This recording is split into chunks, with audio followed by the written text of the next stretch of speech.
Como um bom cristão praticante, você não iria a uma sessão espírita.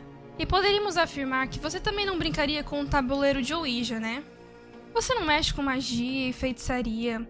Mas seria possível que você se envolva com essas práticas pelo simples fato de ser um observador passivo? Será que você está participando dessas práticas proibidas ao ter prazer nelas? Desde o alvorecer do cinema, a indústria de Hollywood tem sido uma verdadeira máquina de espiritismo. Hoje se tornou tão banal que a maioria das pessoas nem vê com maus olhos. Com certeza tem muitos cristãos bem-intencionados que assistem uma quantia significativa de filmes ocultistas, apesar dos temas sombrios. Muitos desses filmes vão ainda além ao revelar que é uma grande batalha entre a luz e as trevas. Mesmo assim, para muitos cristãos sinceros, parece não haver uma associação entre o que a Bíblia recrimina e o seu apetite por entretenimento. Já notou o aumento de elementos sobrenaturais nos filmes nos últimos anos? Parece que é o principal ingrediente. Através de exposição constante, você se torna dessensibilizado a esses temas e assim mais familiarizado com o obscuro submundo espiritual. Vejamos, por exemplo, o filme super popular baseado na série em quadrinhos Os Vingadores. É uma mistura de poder sobrenatural e bruxaria que fascina os sentidos. Se perguntar aos fãs como eles encaram esses gigantes de bilheteria, eles responderão com empolgante: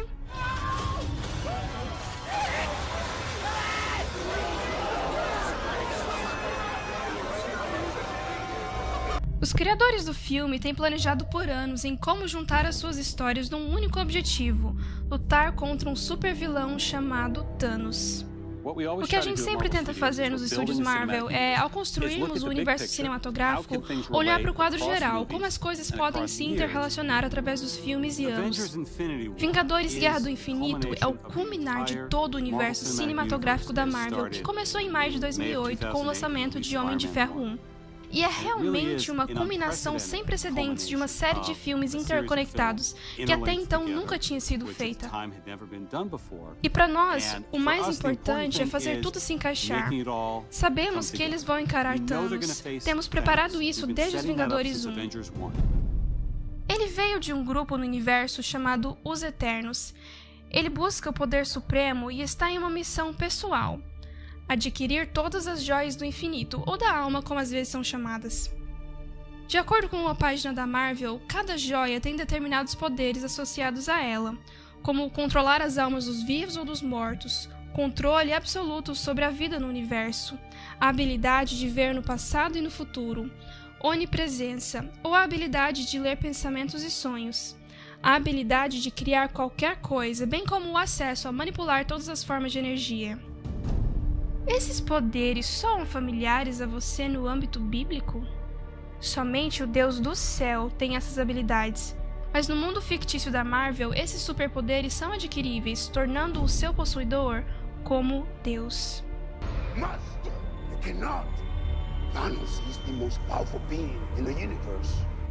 Também não acredito ser por acaso que esse ser supremo maligno vem para a Terra numa nave de guerra chamada Santuário 2. Existem paralelos demais aqui para ser uma mera coincidência. Desde o começo dos tempos, o homem foi enganado a acreditar que através de feitiçaria e magia poderia se obter qualidades divinas. Deus deu avisos frequentes para não se ter nada que ver com essas artes obscuras. Levítico 19:31 diz: "Não recorram aos médios nem busquem a quem consulta espíritos, pois vocês serão contaminados por eles. Eu sou o Senhor, o Deus de vocês." Deus é muito claro: somos contaminados por magia e bruxaria. Deuteronômio 18:10-12 chama magia e feitiçaria de abominação, que é a linguagem mais forte que Deus usa para ilustrar a sua ira divina por tais práticas. Filmes de super-heróis são notórios por esses elementos serem incorporados em suas histórias. Um filme desses que atraiu muitos cristãos para si, apesar de seu conteúdo questionável, foi Pantera Negra.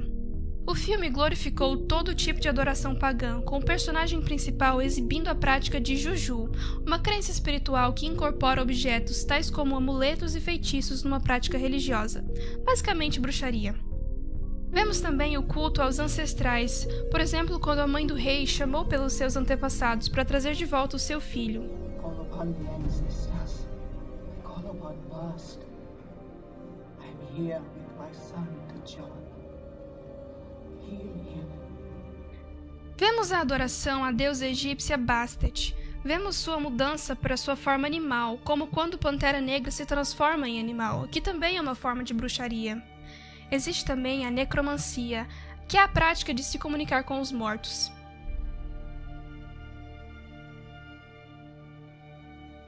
Nos dias do antigo Israel, essas práticas eram abomináveis e eram dignas de morte. A Bíblia usa uma linguagem muito forte para advertir contra essas práticas. Levítico 20, verso 6 diz: Quando alguém se virar para os adivinhadores e encantadores para se prostituir com eles, eu porei a minha face contra ele e o extirparei do meio de seu povo. Nenhum cristão quer pensar que Deus viraria sua face contra ele. Essas são consequências severas por se envolver em tais práticas. Minha sugestão é ficar longe delas. Não as apoie com o seu dinheiro, seus olhos ou a sua atenção. De acordo com essa luz, aqui estão alguns filmes que você deveria riscar da sua lista de assistir. O Mistério da Casa do Relógio, produzido pela produtora de Steven Spielberg chamada Amblin Entertainment. Não falta nada de satânico. O interessante é que é baseado numa obra clássica infantil escrita por John Bellairs e é ilustrado por Edward Gorey. É bastante assustador pensar que isso é feito para crianças. A escritora da série Harry Potter, J.K. Rowling, está de volta com sua mais nova agenda ocultista no filme infantil Animais Fantásticos e Onde Habitam, parte 2. Ironicamente, é dito do personagem principal. I know he's working under your orders.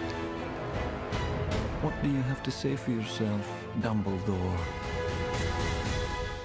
If you'd ever had the pleasure to teach him, you'd know Newt is not a great follower of orders. Eu sei de outro alguém que é o rei de não seguir ordens. Também acho interessante que no trailer do filme faz a pergunta: quem poderá resistir às trevas?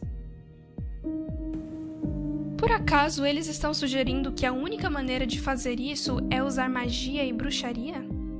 Acho melhor riscar esse fora da sua lista também, pois a minha Bíblia me diz em Efésios 6,13 que o único jeito de resistir às trevas é vestindo toda a armadura de Deus, para que quando o dia mau vier, você possa permanecer firme. O capacete representa a salvação. Jesus é a sua salvação. A couraça representa a justiça. Jesus é a sua justiça. O cinto representa a verdade. Jesus é a definição de verdade. Os calçados são o evangelho da paz. Jesus é o príncipe da paz. A espada é a palavra de Deus, e o livro inteiro aponta para Jesus. Isso quer dizer que o único caminho para resistir às trevas é cobrir-se de Jesus. Disney é uma das maiores comerciantes do ocultismo. Eles têm 6 filmes que foram lançados em 2018. Entre esses 6 filmes, todos eles contêm elementos do ocultismo. No caso, isso é 100%. Não são filmes de família, pessoal. O diabo está preparando seu engano final e o espiritismo está preparando o caminho. A Bíblia dá claras instruções para não sermos pegos de surpresa e enganados. Thanks, Satan. It's subtle, actually. Got it. O único modo de resistir a esse engano é conhecer a verdade, e a verdade só é encontrada na Bíblia. Você não deve somente ouvir o que ela diz, mas deve se tornar um praticante da palavra. Se ela o adverte contra envolver-se em espiritismo, então seria sábio atender a esse conselho.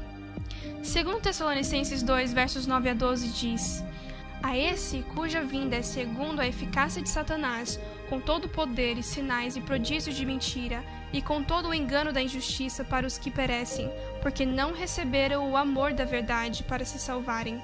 E por isso Deus lhes enviará a operação do erro, para que creiam a mentira, para que sejam julgados todos os que não creram na verdade, antes tiveram prazer na iniquidade. Filmes são poderosos. Eles influenciam o espectador e deixam uma impressão duradoura na mente. 1 Timóteo 4 descreve um grupo de pessoas que uma vez estiveram na fé, mas acabaram apostatando por causa de espíritos enganadores. Não caia como preso das artimanhas de Satanás. Se tiver espiritismo ou ocultismo nos filmes, não os assista. O mundo está cada vez mais escuro e é somente através da verdadeira luz, que é Jesus, não o oculto, que seremos guiados nesses tempos difíceis. Me despeço com esse pensamento do apóstolo João. João 3,19 diz: "E a condenação é esta, que a luz veio ao mundo e os homens amaram mais as trevas do que a luz, porque as suas obras eram más."